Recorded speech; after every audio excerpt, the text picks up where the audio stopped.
Cerita ini dimulai di sebuah malam musim panas yang tenang di Kansas City. Jalanan tampak lengang saat Chris mengemudi, pacarnya duduk di samping, sementara dua teman mereka berada di kursi belakang. Malam itu adalah malam prom, dan mereka semua sedang menikmati momen tersebut. Chris ingin membuat suasananya terasa lebih spesial. Chris mematikan lampu depan mobil dan membuka atap, supaya mereka bisa melihat kunang-kunang lebih jelas dan menikmati pemandangan malam dengan bebas.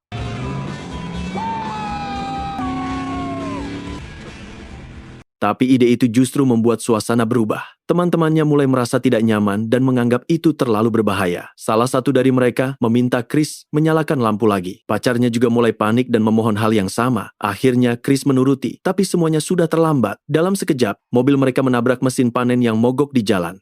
4 tahun berlalu sejak kejadian itu, dan hidup tidak pernah kembali seperti dulu. Dunia terasa lebih gelap, dan konsekuensi dari malam itu terus menghantui. Chris dan pacarnya selamat, tapi dua teman di kursi belakang tidak. Rasa bersalah itu terus tinggal di dalam dirinya, seperti beban yang tidak pernah bisa dilepaskan. Kecelakaan itu juga meninggalkan dampak serius pada kondisi Chris. Chris mengalami gangguan emosi dan masalah ingatan jangka pendek. Otaknya tidak mampu menyimpan hal-hal baru, jadi Chris bergantung sepenuhnya pada sebuah buku catatan untuk menjalani hidupnya. Setiap pagi, Chris harus membaca catatan itu untuk mengingat siapa dirinya dan apa yang harus dia lakukan. Rutinitas ini terus berulang tanpa pernah terasa lebih mudah. Chris mengikuti kelas di pusat keterampilan hidup untuk belajar hal-hal dasar, tapi bahkan itu terasa berat baginya. Setelah kelas, Chris menyadari mobilnya terkunci dengan kunci di dalam. Hal seperti ini sering terjadi, jadi Chris selalu menyimpan kunci cadangan di dalam sepatunya. Dengan perasaan bersalah yang masih kuat, Chris menyempatkan diri melihat Kelly, mantan pacarnya. Kelly kehilangan kakinya dalam kecelakaan itu, dan kini hidup dengan kaki prostetik. Kelly punya banyak alasan untuk membenci Chris, dan Chris tidak bisa menyangkal itu.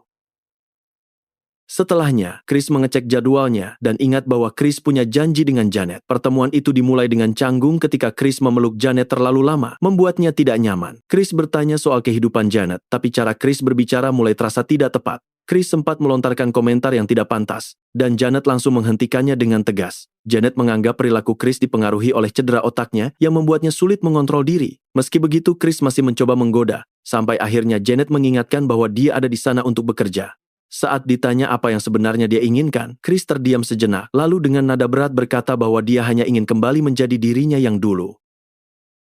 Chris pulang ke rumah, di mana teman sekamarnya, Louis, meninggalkan pesan suara berisi resep makan malam. Louis adalah seorang tunanetra, tapi tetap mandiri. Chris mencoba memasak, tapi tidak bisa menemukan pembuka kaleng. Rasa frustrasi langsung memuncak, dan dia mulai melempar barang di dapur. Dia lalu menelepon Louis, yang segera datang setelah menyelesaikan urusannya. Chris meminta maaf atas kekacauan itu, sementara Louis dengan tenang mulai memasak untuk mereka.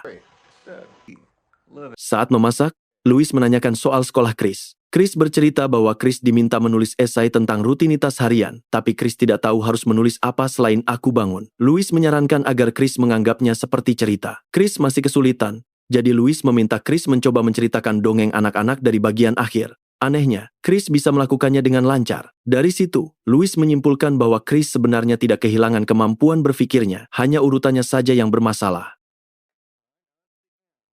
Malam harinya, Chris pergi bekerja di bank sebagai petugas kebersihan. Chris sebenarnya ingin menjadi pegawai tetap, tapi atasannya, Tuan Tuttle, menolaknya dengan halus namun jelas. Seolah-olah keputusan itu sudah final dan Chris dianggap tidak mampu untuk lebih dari itu. Saat bekerja, Chris memainkan alat pelnya, seakan-akan tubuhnya masih mengingat kehidupan lamanya. Gerakan itu terasa otomatis, seperti sisa dari seseorang yang dulu pernah Chris kenal, tapi sekarang terasa jauh. Kilas balik memperlihatkan bagaimana kehidupan Chris dulu sangat berbeda. Chris pernah menjadi pemain hoki berbakat, tipe atlet yang selalu diharapkan punya masa depan besar. Tapi semua itu hilang setelah kecelakaan, seolah hidupnya terpotong dan hanya menyisakan versi yang setengah utuh. Suatu malam saat Chris bekerja, sebuah mobil terparkir di seberang jalan dari bank. Di dalamnya ada Gary, yang diam-diam memperhatikan Chris. Gary mengenali Chris sebagai teman lama, tapi bukannya merasa simpati. Gary justru melihatnya dengan campuran rasa kasihan dan penilaian. Meski begitu, Gary tetap menyuruh teman-temannya melanjutkan rencana mereka. Setelah selesai kerja, Chris pergi ke bar. Chris mencoba mengajak bicara seorang wanita di sebelahnya, tapi caranya kaku dan canggung. Percakapan itu tidak berjalan lancar. Lalu Gary datang dan langsung mengambil alih suasana. Dengan mudah, Gary membuat wanita itu tersenyum hanya dengan beberapa kalimat ringan. Chris memperhatikan itu dan mulai mencatat, mencoba meniru gaya Gary. Tapi Gary menghentikannya dan memperkenalkan diri sebagai teman dari saudara perempuan Chris.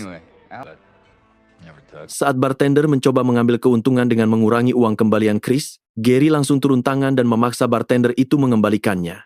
Gary terlihat seperti sosok yang percaya diri dan santai, semua hal yang dulu dimiliki Chris. Bahkan saat Chris menggunakan inhaler di tengah percakapan, Gary tetap terlihat menguasai situasi. Mereka mulai membicarakan kecelakaan itu, dan Chris menceritakan semuanya. Gary mencoba menyemangati dengan mengatakan bahwa ketika hidup mengambil sesuatu, biasanya ada hal lain yang diberikan sebagai gantinya. Kata-kata itu sederhana, tapi cukup membuat Chris merasa sedikit lebih ringan. Pagi harinya, Chris mengajak Louis ke rumah keluarganya yang besar. Semua orang di sana tampak sukses dan percaya diri, kecuali Chris. Orang tuanya berbicara dengan nada yang terdengar seperti peduli, tapi di balik itu jelas ada penilaian. Mereka menanyakan kondisi dan pekerjaannya dengan cara yang membuat Chris merasa kecil. Ada rasa tidak nyaman melihat bagaimana perhatian keluarga bisa terasa seperti tekanan, seolah-olah setiap kata yang mereka ucapkan menyiratkan bahwa Chris tidak memenuhi harapan mereka. Louis tanpa sengaja menyebut rencana mereka untuk membuka restoran, tapi keluarga itu langsung menganggapnya sebagai lelucon. Mereka tidak percaya Chris mampu menjalankan peran penting di sana. Mendengar itu, kesabaran Chris habis. Chris pergi ke kamar lamanya, tapi yang Chris temukan hanya kenangan yang tidak ingin Chris ingat lagi. Satu-satunya orang yang terasa tulus baginya adalah saudara perempuannya, Nina. Tapi Nina harus pergi karena anaknya. Dan sebelum pergi, Nina bilang ayah mereka ingin berbicara dengan Chris. Ayahnya mengajak bermain catur. Chris kalah, dan itu menjadi pengingat bahwa dia tidak lagi seperti dulu, bahkan dalam hal sederhana sekalipun. Dalam perjalanan pulang, Louis berbicara dengan hati-hati. Louis meminta Chris untuk tidak marah atas sesuatu yang ingin dia katakan. Chris meyakinkannya, dan Louis akhirnya jujur. Meski tidak dijelaskan panjang, Chris tahu apa yang dimaksud, dan Chris memilih diam karena Chris sadar itu benar. Di tempat kerja, temannya Ted yang seorang polisi datang membawa makanan penutup. Dia bercerita tentang istrinya yang sedang hamil dan bagaimana hal itu membuat rumah mereka terasa tidak nyaman. Ted sempat berkata bahwa Chris beruntung tidak harus menghadapi hal seperti itu, tanpa sadar bahwa kata-katanya justru menyentuh hal sensitif. Chris memilih tidak menanggapi. Ted pergi sambil mengingatkan agar Chris mengunci pintu belakang. Chris hanya bercanda bahwa Chris bahkan sering lupa hal yang lebih sederhana, seperti menutup pintu mobil. Keesokan malamnya, Chris kembali ke bar. Kali ini Chris mencoba meniru cara bicara Gary, mengulang kalimat yang pernah dia dengar. Tapi hasilnya malah terasa aneh dan tidak natural, membuatnya terlihat semakin canggung. Seorang wanita bernama Lovely mendekatinya dan membelikannya minuman, katanya atas nama Gary. Lovely bercerita bahwa Lovely dulu seorang penari dan sekarang bekerja sebagai resepsionis di kamar dagang. Saat Lovely bertanya pekerjaan Chris terlihat ragu untuk menjawab. Chris bahkan kesulitan mengingat nama Lovely, jadi Chris menuliskannya di buku catatan agar tidak lupa. Tidak lama kemudian, Gary datang bersama pacarnya. Mereka mengajak Chris dan Lovely ke tempat mereka. Tapi setibanya di sana, Gary dan pacarnya langsung masuk ke kamar, meninggalkan Chris dan Lovely berdua di ruang tamu. Lovely mulai bercerita bahwa Lovely dulu sering menonton Chris bermain hoki dan diam-diam menyukainya. Lovely mengingat Chris sebagai sosok yang hebat di masa lalu. Chris menanggapi dengan menceritakan kembali masa-masa itu. Tapi lagi-lagi Chris kehilangan kontrol dan mengatakan sesuatu yang terlalu blak-blakan. Chris merasa malu, tapi Lovely justru menganggapnya sebagai pujian. Hubungan mereka pun menjadi lebih dekat malam itu.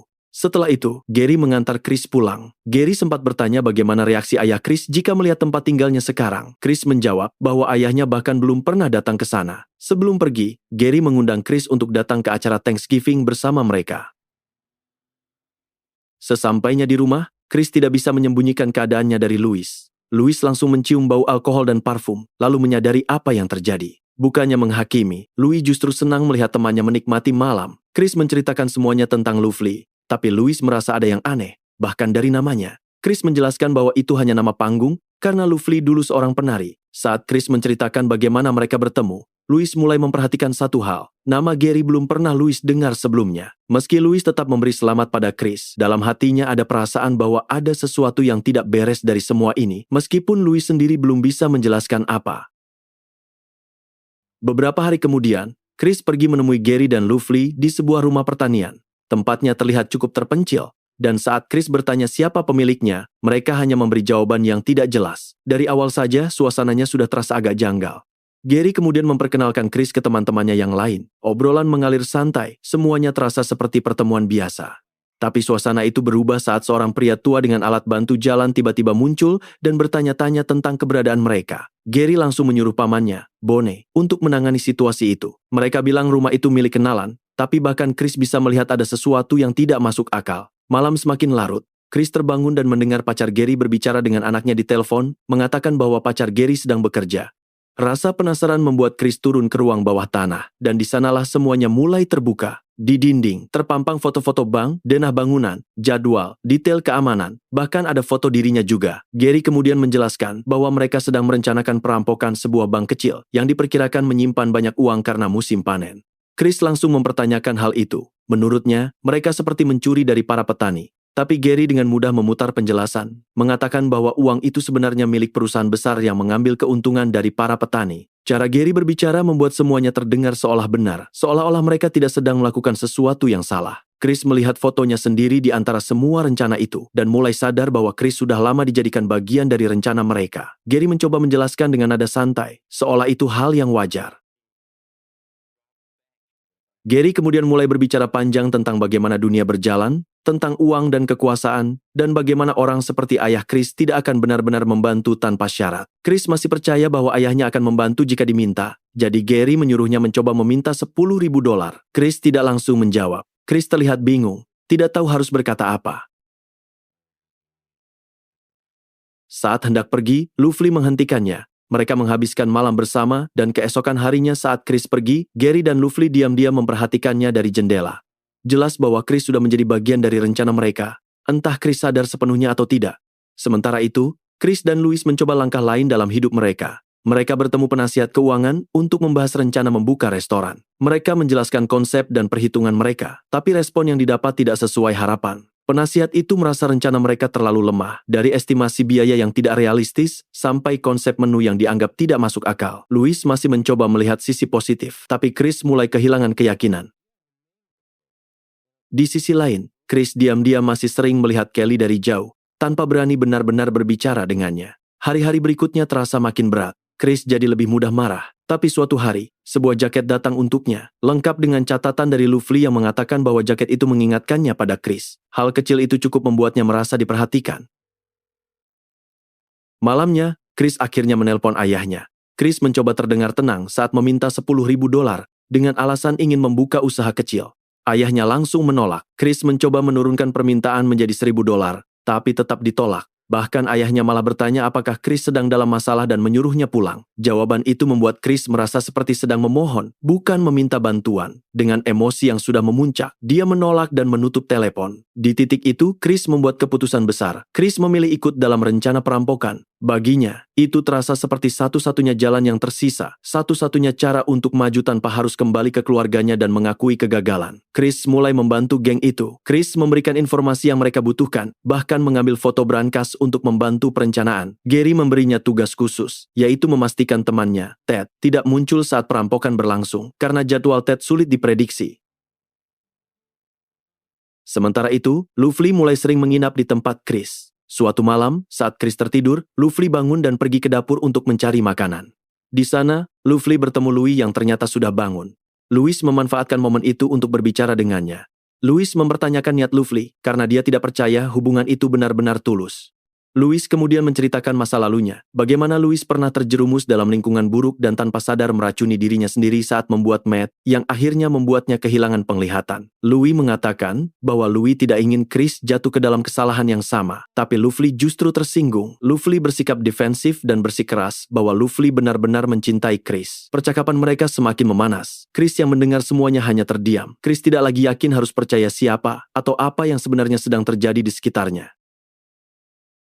Beberapa hari kemudian di bank, Ted datang seperti biasa, membawakan donat untuk Chris. Tapi kali ini situasinya berbeda. Chris justru berusaha menjaga jarak. Chris bahkan berpura-pura tersinggung, seolah-olah kebaikan Ted itu hanya bentuk belas kasihan. Padahal sebenarnya, Chris hanya ingin Ted tidak berada di sekitar saat malam perampokan nanti. Keesokan harinya, suasana makin memburuk. Saat makan di restoran, Chris tiba-tiba memicu pertengkaran dengan Louis tanpa alasan yang jelas. Chris mengkritik cara Louis berbicara dengan para pelayan, mengatakan itu memalukan. Bahkan Chris bilang, Chris ingin segera pindah dan hidup sendiri. Ucapan itu jelas menyakitkan bagi Louis. Chris yang tidak menyangka akan hal itu langsung meminta bon, dan perubahan sikapnya membuat pelayan di sana ikut merasa canggung. Di sisi lain kota, Lovely duduk di kursi belakang taksi, menatap keluar jendela. Lovely meminta sopir berhenti, hanya untuk melihat Chris sekali lagi sebelum Lovely pergi. Ada perasaan yang sulit dijelaskan, seperti Luffy sendiri belum sepenuhnya yakin dengan apa yang sedang dia jalani. Sebelum semua itu terjadi, Tuttle datang menemui Chris di bank. Tuttle mengembalikan kartu identitas medis Chris, dan untuk pertama kalinya, Tuttle mengakui kerja keras Chris. Bahkan, Tuttle menawarkan posisi baru sebagai pegawai setelah liburan. Kabar itu seharusnya menjadi sesuatu yang baik, tapi Chris justru terlihat bingung harus merasa apa. Tidak tahu harus berbagi dengan siapa, Chris menelpon Louis. Louis mengira Chris sedang membuat masalah lagi di rumah, tapi Chris menjelaskan bahwa Chris masih di bank. Sayangnya, sebelum Chris sempat menjelaskan lebih jauh, Paman Bone datang bersama anggota geng lainnya. Chris mencoba mengatakan bahwa Chris tidak jadi ikut perampokan. Chris berjanji tidak akan membocorkan apapun, tapi Gary langsung memukul perutnya, menegaskan bahwa tidak ada jalan untuk mundur sekarang. Perampokan pun dimulai. Mereka memotong kabel kamera dan mulai membobol brankas. Situasinya sudah tegang. Tapi semuanya semakin rumit ketika Ted tiba-tiba datang ke bank tanpa diduga. Gary menodongkan pistol ke Chris dari belakang, memaksanya untuk tetap terlihat normal di depan Ted. Chris berusaha menahan diri. Ted datang hanya untuk berbicara sebentar, bahkan memberitahu bahwa itu mungkin giliran terakhirnya bekerja di sana karena Ted akan fokus menyambut kelahiran anaknya. Chris ikut merasa senang mendengarnya. Chris juga sempat meminta maaf atas sikapnya sebelumnya. Ted tidak mempermasalahkannya, karena Ted tahu kondisi Chris memang tidak sepenuhnya bisa dikontrol. Setelah Ted pergi, mereka akhirnya berhasil membuka brankas. Chris dipaksa mengambil uang dari dalam dan membantu memindahkannya ke mobil. Untuk sesaat, semuanya terlihat berjalan lancar. Tapi keadaan berubah lagi ketika Ted kembali, kali ini membawa donat. Tidak ada yang menyangka Ted akan datang 2 kali di malam yang sama. Saat tidak ada yang menyambutnya, Ted mulai curiga. Dari pantulan kaca, Ted melihat keberadaan Gary. Tembakan langsung pecah. Dalam sekejap, 2 anggota geng tewas dan Gary terluka. Situasi jadi kacau. Saat Ted mendekati Gary, Chris mencoba memperingatkannya tentang Bone. Tapi Ted sudah terlalu fokus dan tidak menyadari bahaya dari belakang. Bone menembaknya tanpa peringatan. Gary lalu memerintahkan untuk menghabisi Ted, dan Bone melakukannya tanpa ragu. Chris yang panik kemudian melarikan diri lewat pintu belakang, membawa mobil yang berisi uang. Tapi, saat itu Chris justru dihantui kilas balik kecelakaan masa lalu. Emosinya tidak stabil. Di jalan, Chris dihentikan polisi karena mengemudi tanpa lampu. Tapi saat petugas melihat kartu medisnya, mereka mengerti kondisinya dan membiarkannya pergi. Bahkan sempat menawarkan untuk mengantarnya pulang. Tapi Chris menolak dan melanjutkan perjalanan sendirian. Chris akhirnya berhenti di jalan gelap dan membuka bagasi mobil. Di dalamnya ada uang itu, lengkap dengan sekop dan semen. Situasinya terasa semakin berat. Saat kembali ke apartemen, Chris melihat lampu menyala. Chris langsung sadar ada sesuatu yang tidak beres. Chris menelepon, dan benar saja, Gary ada di dalam bersama Louis. Gary mengancam akan membunuh Louis jika Chris tidak menyerahkan uangnya. Tapi kali ini, Chris tidak lagi ragu. Besok pukul 6 pagi, Chris menetapkan satu hal dengan jelas di kepalanya. Louis tidak boleh terluka sedikit pun. Chris mengatakan pada Gary bahwa Chris akan menjemput Louis terlebih dulu. Dan setelah semuanya aman, baru Chris akan memberitahu soal uangnya. Setelah itu, Chris membuka buku catatannya. Dengan cara yang hanya bisa Chris lakukan, Chris mulai menyusun rencana. Kali ini bukan sekadar catatan harian, tapi langkah-langkah untuk mengakhiri semua ini. Chris berniat menghentikan Gary dan Bone, apapun resikonya, demi menyelamatkan Louis. Chris pergi ke rumah orang tuanya dan mengambil pistol milik ayahnya. Senjata itu Chris sembunyikan di dalam salah satu tas berisi uang. Semuanya terasa seperti berjalan di atas garis tipis. Satu keputusan salah bisa menghancurkan semuanya. Di tengah kelelahan, Chris tertidur dan bermimpi tentang Kelly. Dalam mimpinya, Kelly terlihat tenang. Kelly mengatakan bahwa Kelly sudah memaafkan Chris dan telah melanjutkan hidupnya. Kelly juga menyuruh Chris melakukan hal yang sama. Mimpi itu terasa begitu nyata, seolah-olah menjadi satu-satunya momen damai yang Chris punya. Tapi kenyataan kembali menghantam saat Paman Bone menemukan Chris. Chris dipaksa untuk menyerahkan uang itu, tapi Chris mengatakan bahwa Chris tidak ingat di mana Chris menyimpannya. Gary kemudian memeriksa buku catatan Chris, dan dari situ Gary menyadari bahwa uang itu dikubur di jalan yang sama dengan lokasi kecelakaan dulu. Mereka memaksa Chris pergi ke sana dan menggali.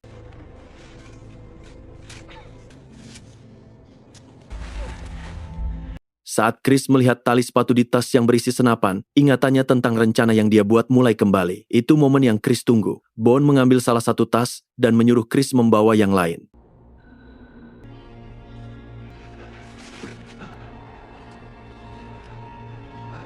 Tapi di saat itulah Chris bergerak.